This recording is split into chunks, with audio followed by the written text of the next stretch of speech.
For this week's interview on Unbroken Veterans, I will be interviewing Nick Meissner. So, as always with our icebreaker, Nick, what is a funny story from your time in service? One of my favorite funny stories is from basic training. I was just starting to kind of gain my confidence, and we were going to a confidence course, and I was sitting there nervous. I didn't want to go first, and I was watching everybody as they made their way through this course, and as they would get to the end, they had to go across with a rope. And the drill sergeant at the end was shaking the rope to get everybody to fall off. So I went about it and I made it through. I was a little nervous, finally got to the rope part, and I was very determined to not fall off that rope. I started crawling across and he started shaking. I fell off to the bottom but kept going, and I made it across, and I finally made it through, and he was resting his arm on the rope, kind of with a fist. I jumped off the rope, and me being so excited that I had just beat the course that I was very afraid of, thought that he was holding his fist out for a fist bump. So I jumped off the rope and bumped his fist. And as I did that, he turned to me kind of surprised, and he said, "Private, did you just fist bump me?" And me thinking that he wanted me to do that, I said, "Yes, Drill Sergeant."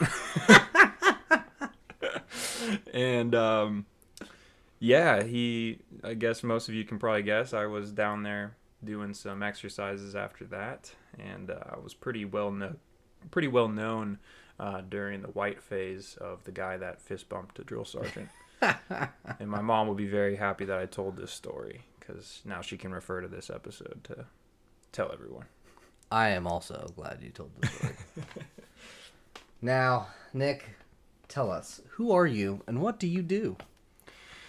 Well, I served 6 years in the Army Reserves. I've served with you, Sam. You did. And the 348th.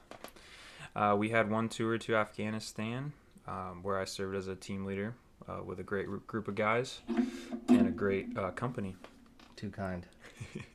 Now I'm working in IT field, just on the help desk at Terracon Consultants, studying cybersecurity at WGU, Western Governors University, and I do this podcast with you, Sam, and I really like giving back to the veteran community and staying in helping out and Absolutely. Just staying in that community. Absolutely. So, here's a good one. What was your motivation to join? Why did you sign that dotted line? Well, the first part was definitely my father. He served in the Marines, and then he actually served in the Army Reserve as well after that, for about 4 years, I believe. My condolences to him. Yes. Not to get too sad, but he passed away right before basic training. But I still wanted to go anyways, and make him proud, and I think that I did. I wanted to get to his rank and become sergeant, which I did, and had a deployment, and that was pretty much what I wanted to do. And also school, obviously, and developing skills in life, and I felt like I was missing something that I kind of needed to develop. So I just knew that doing something kind of hard like that would push me. All right. And here's my favorite question. For those of you who don't know, this is my favorite. If you could go back in time to the day you joined the military, what advice would you give yourself?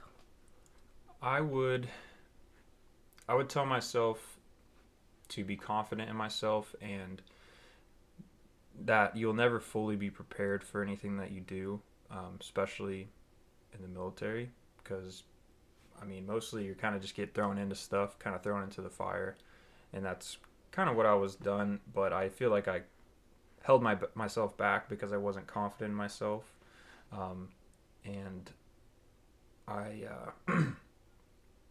would tell myself to just, you'll never be fully prepared for anything, and just to ask questions and just be confident in what you do. What are the most important veteran benefits that you've utilized so far? Well, the first one, all of them actually I used after deployment. The first one I used was the VA home loan, and I got a home when I first got back. And then the other one that was very rewarding and kind of sparked this whole podcast was the ACP mentorship, which I found very helpful. And I had a great mentor, Doug Brecky, and I think that really helped me transition back into the civilian life and get into the corporate world where I'm at now. So very grateful for that. Awesome. I like that. So here's another good one that I think a lot of people can benefit from, as you know. What soft skills did you learn from the military that help you today? I would say number one would be time management, learning how to back plan and just have pretty much your whole day planned out. I feel like it's kind of transitioned over, and I try to keep using that in my civilian world. And on top of that, big lesson I learned when I got promoted to a team leader was that you are no longer just accountable for yourself. Being accountable for myself felt easy because I just had to show up in the right uniform at the right time, do good on PT and whatever else you got to do to be a good soldier. But then when you're in a leadership position, you now are a reflection of your soldiers. So one mistake can kind of look bad on you. So you now are not just accountable for yourself, but the whole team. And that was a big learning curve for me. And I think that teaches you a lot of selflessness, would you say? Yeah. Yeah, I would say so.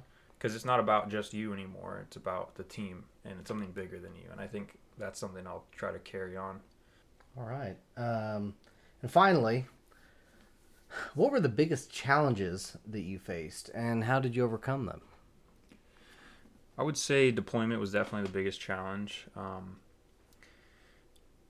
I learned to just kind of take things day by day. I know a lot of people probably did that mindset where you just kind of look forward to the next meal or the next, kind of just whatever gets you by. The next time you talk to your loved ones or just, small things.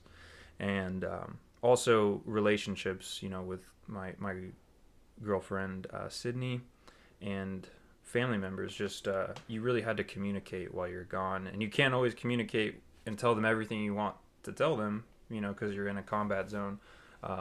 But just you can't really run away from any arguments, and you kind of have to just work them out and talk. And I think that really helped us overcome all challenges in deployment. Solid. Nick, thank you for joining us. Me, you, Thanks us, for having me on the podcast today. It's been insightful, and as always, when we interview veterans and things they've learned and experienced, I myself has definitely gotten things out of it, and I hope others have too. Thank you. Outro. We thank you all for listening. We are the outro. We thank you for listening, and we hope you got something helpful out of this. Right now, the best way to support us is to simply spread the word. If you know a fellow veteran who could use some resources to elevate their life, send them our way. Until next time, remember to check your 0s, 5s, 10s, and 25s.